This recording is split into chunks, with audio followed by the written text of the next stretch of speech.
Assalamualaikum warahmatullahi wabarakatuh. Selamat pagi Ananda. Semoga kalian dalam keadaan sehat ya. Ananda, sebelum kita memulai pembelajaran, marilah kita berdoa menurut agama dan kepercayaan kalian masing-masing ya. Nah Ananda, hari ini kita akan belajar pembelajaran tematik yaitu muatan IPS. Ananda, hari ini materi yang akan Ibu ajarkan yaitu tentang ASEAN. Tolong simak baik-baik video yang akan Ibu tampilkan agar kalian lebih memahami dari pembelajaran ini. Kalau kalian tidak paham dengan pembelajaran yang Ibu tampilkan nanti, tolong kalian bisa tanya ke grup WA atau langsung di japri ke Ibu ya. Nah, inilah videonya. Banyak negara yang memiliki persamaan dalam kehidupan sosial dan budaya. Oleh sebab itu, mereka menggabungkan dirinya dalam suatu organisasi yang bernama ASEAN, yaitu Persatuan Negara-Negara se-Asia Tenggara. Berikut adalah 10 negara ASEAN tersebut. Indonesia, ibu kotanya Jakarta. Singapura, ibu kotanya Singapura. Kamboja, ibu kotanya Phnom Penh. Thailand, ibu kotanya Bangkok. Myanmar, ibu kotanya Nay Pyi Taw. Laos, ibu kotanya Vientiane. Vietnam, ibu kotanya Hanoi. Malaysia, ibu kotanya Kuala Lumpur. Filipina, ibu kotanya Manila. Dan Brunei Darussalam, ibu kotanya Bandar Sri Begawan.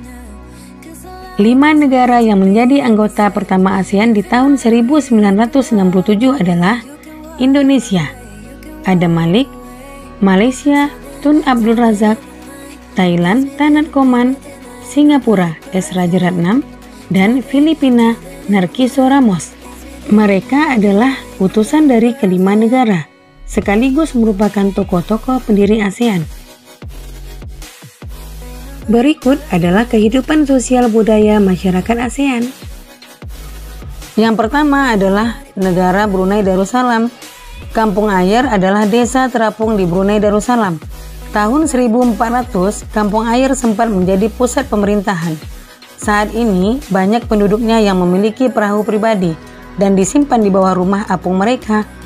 Budaya Brunei banyak dipengaruhi oleh ajaran Islam. Mayoritas penduduknya adalah orang Melayu. Kata Brunei berasal dari kata Nah Baru yang diucapkan oleh Awang Alak Betatar, penemu negara ini. Kota Darussalam berarti tempat yang damai atau rumah keamanan. Dalam percakapan, menunjuk dengan jari telunjuk dianggap kasar. Secara tradisional, orang Brunei tidak berjabat tangan dengan lawan jenis. Melepaskan sepatu adalah kebiasaan umum orang Brunei sebelum memasuki rumah orang lain. Negara kedua adalah Malaysia. Patung Dewa Manungga di Malaysia merupakan patung berukuran 42,7 meter. Patung ini terletak di Batu Kafes, gua yang merupakan salah satu kuil Hindu di luar India yang paling populer yang didedikasikan untuk Dewa Manungga. Malaysia memiliki kota yang bernama Georgetown, yaitu kota yang terdaftar dalam UNESCO World Heritage. Kota ini terletak di Pulau Penang. Georgetown adalah kota yang memiliki ragam jenis budaya. Banyak gedung peninggalan masa Eropa dan bangunan bernuansa Melayu Tionghoa. 3 kaum utama di Malaysia adalah kaum Melayu, Cina, dan India. Musik tradisionalnya banyak dipengaruhi oleh budaya Cina, Islam, India, dan Indonesia. Makanan khasnya adalah nasi lemak. Yang ketiga adalah negara Filipina.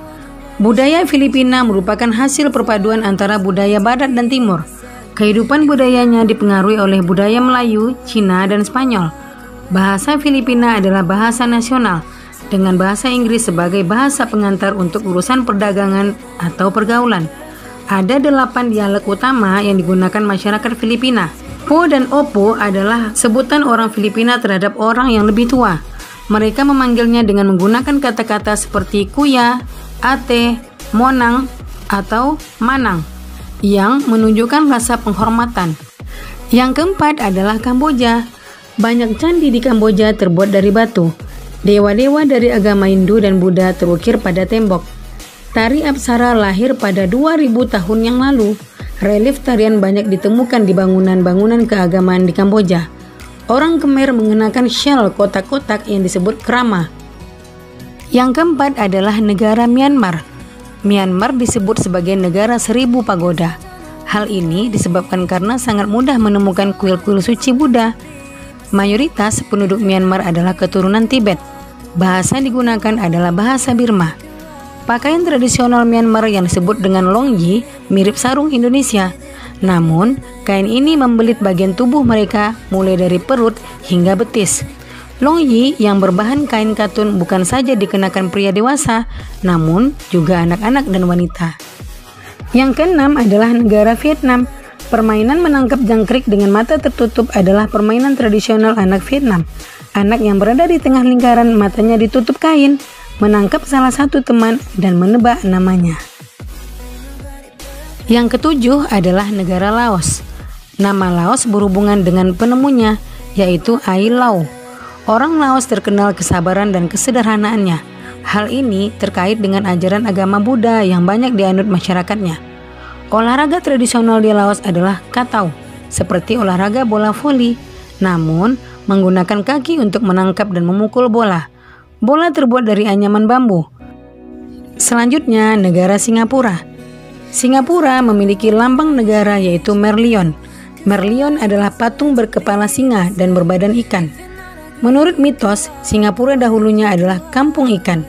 Kampung ini bernama Temasek, yang berasal dari bahasa Jawa, yang artinya lautan. Singapura berasal dari kata Sanskerta, yang berarti kota singa. Penduduk Singapura berasal dari Cina, Melayu, India, dan Eropa.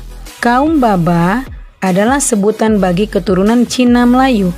Singapura memiliki 4 bahasa resmi, yaitu Melayu, Mandarin, Inggris, dan Tamil. Masyarakat Singapura memiliki budaya jalan kaki. Sekitar 80% masyarakat memilih untuk berjalan kaki kemana-mana. Hal ini disebabkan harga kendaraan, yaitu mobil dan bahan bakar, sangat mahal. Kepiting cabai adalah makanan yang sangat digemari masyarakat Singapura. Terakhir adalah negara Thailand. Thailand adalah satu-satunya negara di ASEAN yang tidak pernah dijajah bangsa Eropa. Thailand dalam bahasa Thai adalah Pratit Thai, yang artinya tanah kebebasan. Sejak tahun 1800-an, Thailand berubah nama, antara lain Siam, dari bahasa Sanskerta yang artinya gelap atau coklat, dan Thailand. Wilayah Asia Tenggara dibagi menjadi 2 daratan, yaitu yang pertama, daratan berbentuk semenanjung. Wilayah yang berbentuk semenanjung adalah Myanmar, Thailand, Laos, Kamboja, Vietnam, dan wilayah Malaysia bagian barat. Yang kedua, berbentuk gugusan kepulauan.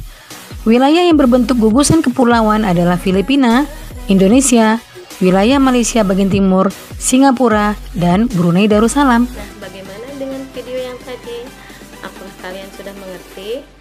Ananda, hari ini Ibu akan memberikan soal lewat Google Form. Jadi kalian bisa mengisi di situ ya. Ibu akan kirim linknya lewat grup WA. Nah, Ibu akhiri pembelajaran hari ini. Assalamualaikum warahmatullahi wabarakatuh.